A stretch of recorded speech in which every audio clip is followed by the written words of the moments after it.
That would not. If you turn that it's like that shirt right there. Oh yeah, if we made that a shirt, it wouldn't sell. No. Maybe 5 out of 100 people would buy it and be like, "Oh, this is a cool shirt." Right. But other yeah. than that, Never remember to bring him to a show. Hey. I don't know. I had stuff and things to do that When day. are your new shirts coming out anyway? Hopefully middle of January, actually. Either that or they're going to come out. We're going to release them on the day of the Kent Rock-Off, believe it or not. That's what we're looking at. Do I get a free one? You might. Yeah. I will. Maybe if you give a couple away, I might give you a free one. Maybe if we give a couple away. So I say, can I get a free one? And he goes, well, you got to give more free ones away, and then I'll give you a free one. You gotta get down on your knees and earn it. Yeah, exactly. Need some servicing over here, man. Come on, Minx isn't here. Come on. Let's get off that train. No pun intended with the train either. Anyways, Hazard, I'm going to cut to a break real quick, but the other day I was listening back to the old Crash Report with you and Kyle. Oh, You yeah. remember that? A little bit, yeah. That was good. I mean, hell, the show's a lot bigger now, but it sounded way better back then. It's because we actually had more than one microphone to yell into. Right, and it seems like the bigger the show's getting, the shittier it's starting to sound. It's because we got more fans here at Ripper's Rock House. Yeah. Right, exactly. But anyways, okay, I'm going to take a quick break. When I come back, I'll have Steve Guy, comedian and author of Memoirs. There you go. Say it right. Yeah. Wait. Memoirs of a Wingman. So we will be right back on the Crash Report. Kenny asked me to play this. This is Say Goodbye for Paradox, Please. Oh yeah, can I give a shout out? Chad and them they just got married. The drummer, the bass player, Paradox Please. So. Aw, how cute. It makes me want to fucking vomit. I'll be right back. All right, we'll be right back on the Crash Report. Don't go anywhere.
Crash Report. Has it moved that mic so you can hear?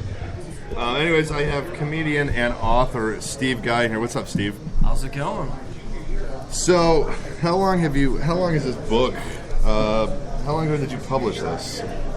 Book just got published, so unofficially it came out in October, and then we just did kind of like a release party at the beginning of this month up in Cleveland at the Barley House downtown there.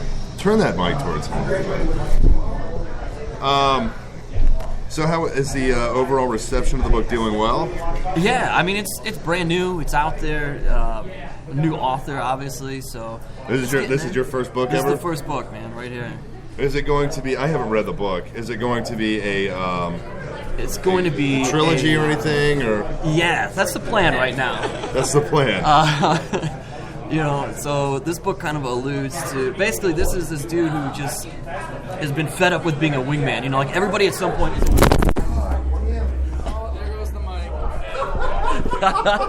We're just going to hold this here. Oh my god, this is terrible. Oh my god. Yeah, I don't think we're gonna get that back angle like you want, mister. No, that's fine, but I don't know. Sucks for the headphone users. God, I feel sorry about that, guys. What are you doing? man. Stop knocking the mic around. Oh my god. This is. Are you gonna set? Okay, let's make sure it doesn't fall again. But we need that much. Okay. Anyways. This is like that moment when you're having sex with a girl and you're trying something new, and like, and like your dick keeps falling out, like you can't figure out how to leave it in. I feel like that's what just happened. You're like, maybe not just turning a little bit more here. It's just that's what just happened. We just lost the mic.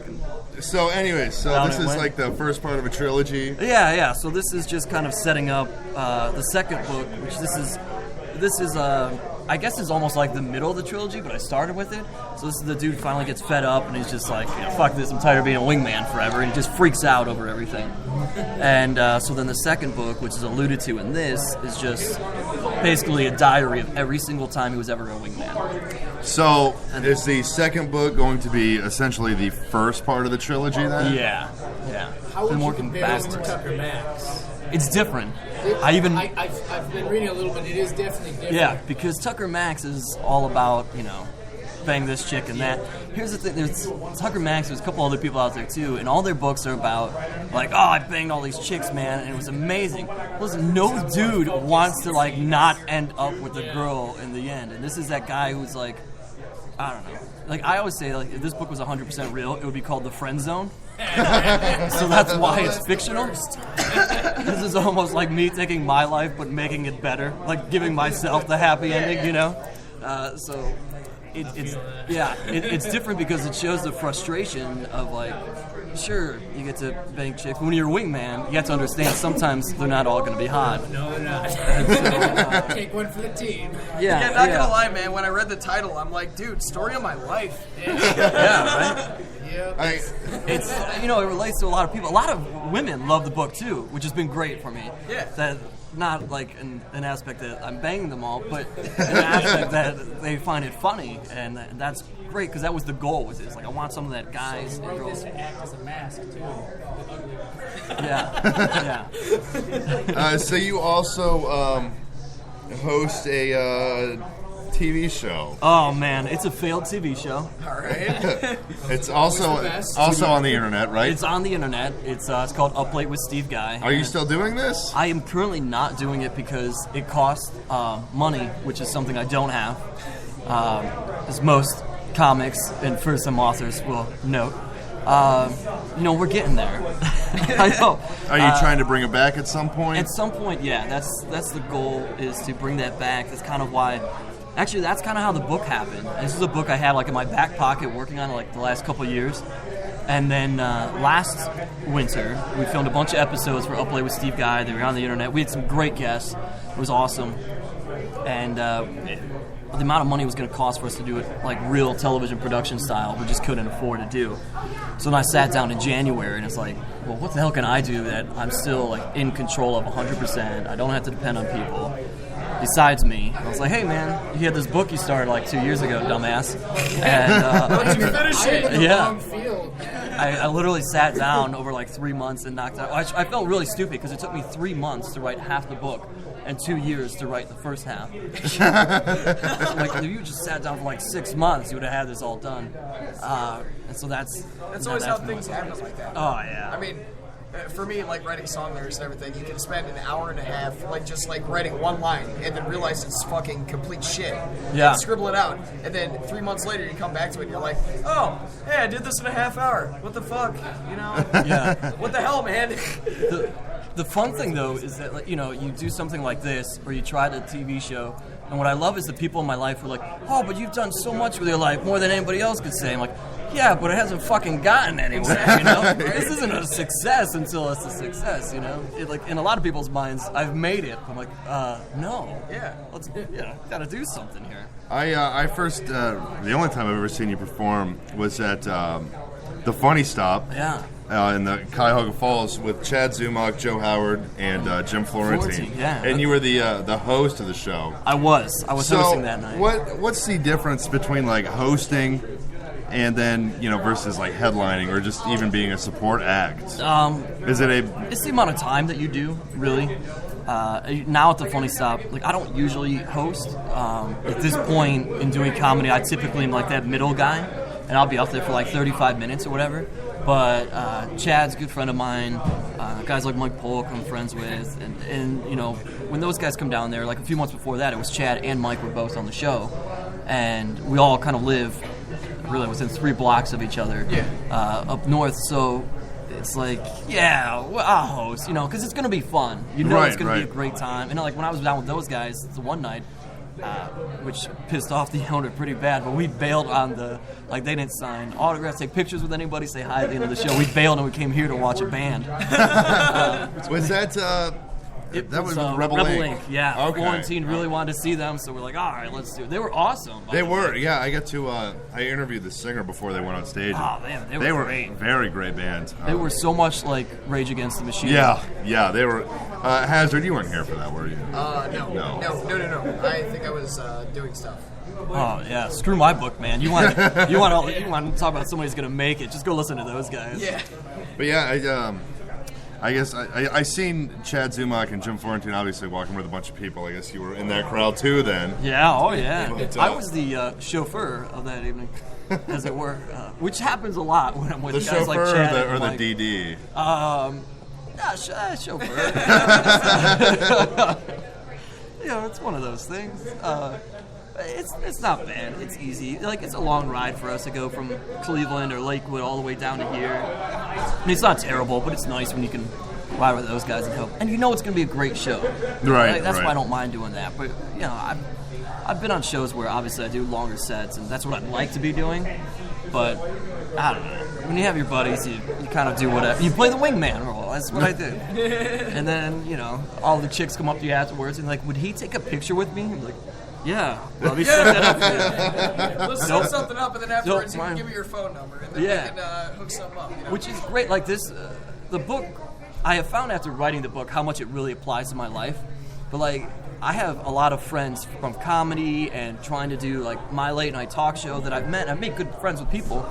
And like I have determined, and I do this joke sometimes, that I am basically like the dive bar of people to hang out with. Like I go out with all these guys, and I'm like, hey, we're all equally a blast and maybe good looking, but you just haven't heard of me yet, you know? Like they'd rather hang out at like the really cool, awesome bars that everybody knows about, or, you know, blow my friends.